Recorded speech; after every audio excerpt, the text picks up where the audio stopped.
জুলাই গণহত্যা মামলায় সাবেক মন্ত্রী আমির হোসেন আমু ও কামরুল ইসলামকে গ্রেফতার দেখিয়ে কারাগারে পাঠিয়েছে আন্তর্জাতিক অপরাধ ট্রাইব্যুনাল।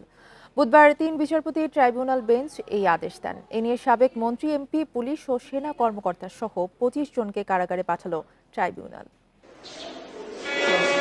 ২০১২ সালের ভাইরাল এই দৃশ্য মনে আছে অনেকের।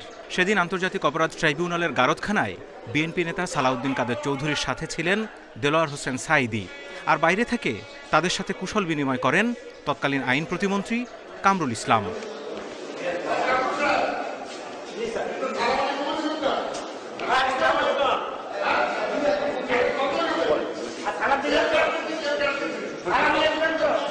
এক যুগ পর এবার গণহত্যা ও মানবতাবিরোধী অপরাধের আসামি হয়ে সেই ট্রাইব্যুনালের গারদখানায় ঢুকতে হলো সাবেক মন্ত্রী কামরুল ইসলামকে।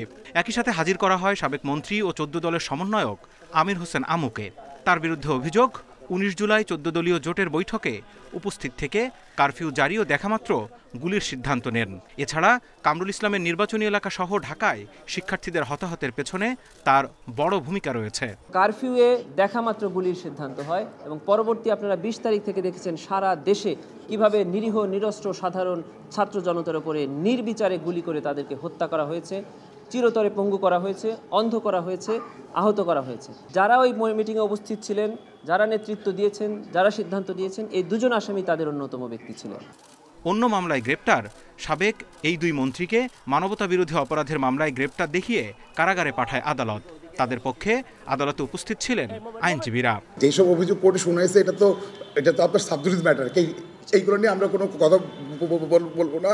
বাংলাদেশের যে আইন ব্যবস্থা তার প্রতি আমাদের সম্পূর্ণ আস্থা আছে। অভিযোগগুলো আপনার শুধু নাম আকারে আপনার যাচ্ছিল, এইভাবে হিয়ারিং চলতেছিল, তখন এক পর্যায়ে আপনার অনারেবল কোর্টের চেয়ারম্যান বললেন যে আপনার এই আসামিদের নামের পূর্বে জনাব সহ বলবেন।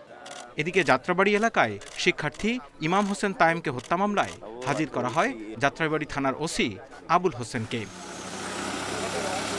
Zahidul Bashar, Independent News, Dhaka.